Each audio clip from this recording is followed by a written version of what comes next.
it's become apparent that I should probably file a Chapter 7, or at least begin planning for one. Can you tell me what the time frame is? How long will this all last? And what does my life look like during this process? What happens with me? Mm-hmm. When it comes to the bankruptcy, there's kind of two phases to it. There's phase 1 and phase 2.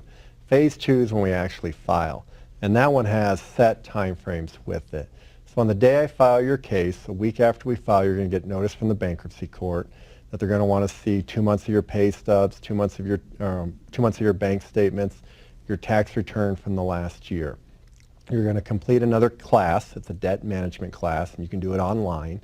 And then we're going to go to a trustee meeting, or they call it the 341 meeting of creditors with it.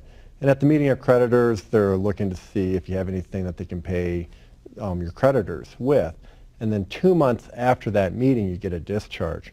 So once you file your Chapter 7, you will get a discharge 3 months after you file the case. So that's quick. The first phase is the planning stage. And that, what we're doing there is, one, we're sitting down, we're looking at your case, we're identifying if you have any assets that could be paid to creditors. We're looking at your debt situation, if you're behind on the home, if you're going to catch up on the home, do you want to keep it? We're gathering your documents in which we draft the petition. And at that stage, a lot of times it's completely up to the person. A lot of them want to file right away. They feel like they need to, but unless they're being garnished, there really is no need to file immediately. We can take the time and plan it. And in those planning situations, I mean, I've had people who come in, we file within a week, month. I even had some, it's been a year. That we've just been kind of waiting to get it going, and when they're ready to do it, because sometimes it does take a little longer. It just kind of depends on your case, really. But once it's filed in a Chapter 7, 90 days later, you're debt free. During that time, from the time it's filed to the time it's discharged, what happens with my credit life and my financial life during that time? How does it change? You're kind of on hold. I mean, once you file your case, the biggest benefit of filing is now you have protection from your creditors. No creditor can sue you. No creditor can garnish your wages. No creditor can garnish your bank account. But you're also not going out and incurring any new debt. And you're just in a holding pattern for 90 days until you get your discharge.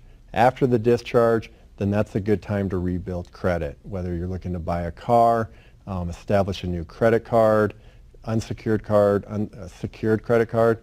You do want to rebuild your credit after bankruptcy. The reality is we live in a credit society. You have to have a credit score to buy things. And there are just some things you start doing to rebuild it. You need 3 lines of credit. It can be a combination of installment loans. I'm talking about a car loan. You can use an unsecured credit card like Visa, MasterCard. But what you want to do there is only carry a 30% balance on the limit with it. Anytime you go over 30%, it counts against you. And a lot of people think, well, I'm going to use my credit card and pay it off. That counts against you too. What the credit companies want is that you have the ability to make payments. It's always the payments are the key. And then there's another item out there. It's called a secured credit card. What you do there is you put in $500 on the card. You get a card back that's worth $500. What I recommend to clients with that is buy your groceries with it, pay it off every month, and that'll build the payment history too. And if you do 3 lines of credit for 2 years after the discharge date, you can have a credit score in the 700s again. Talking about discharge, define that. What does discharged mean? Yeah, discharge is the bankruptcy term that your debts are discharged, meaning that your debts are gone. Certain types of debts. Credit card debt, wiped away. You never have to repay credit card debt.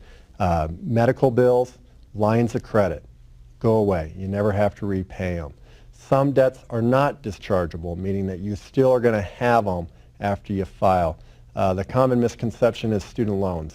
If you have student loans, you have to put it on your petition because it's a debt. You have to list all your debts on the petition. But just because it was listed on the petition doesn't mean it goes away. At the end of the bankruptcy, you will still have your student loan debt. You'll have to repay it. If you have tax debt within the last 3 years, you're going to have to pay that. Child support, alimony. Get that question a lot. Some spouses, they'll hear that the other partner has filed bankruptcy and they're worried that their alimony and child support, they're no longer going to receive it. Those are non-dischargeable. Nobody can wipe out their alimony or child support, even if they're behind on the payments. And then the last one is court restitution. The court has ordered you to pay a fine. That is a fine that you're going to have to pay after the bankruptcy. Other than that, it goes away. With secured debts, that's the one that really trips people up. The mortgage, for example. They'll always say, well, I don't want to discharge my mortgage. In a Chapter 7 bankruptcy, the debt is actually discharged. But because it's a secured debt tied to a home, you're allowed to keep the property so long as you make the payments. And it will help you rebuild your credit if you make the payments. The advantage of it is say 6 months down the road after the bankruptcy, you lose your home or you lose your job and you have the inability to make your mortgage payment, you could actually walk away from your house and not owe anything because the bankruptcy that was filed 6 months ago eliminated your obligation to repay that debt. And that's where a lot of people get confused. It's the nice thing with cars. The reality is cars break down. And if you had a car in the bankruptcy that you bought prior to filing, again, the bankruptcy discharges the debt. You're allowed to keep the car so long as you pay it. But again, say 6, 7 months down the road, you lose your job or the car has mechanical problems and you don't want to pay it anymore, you can stop paying the car.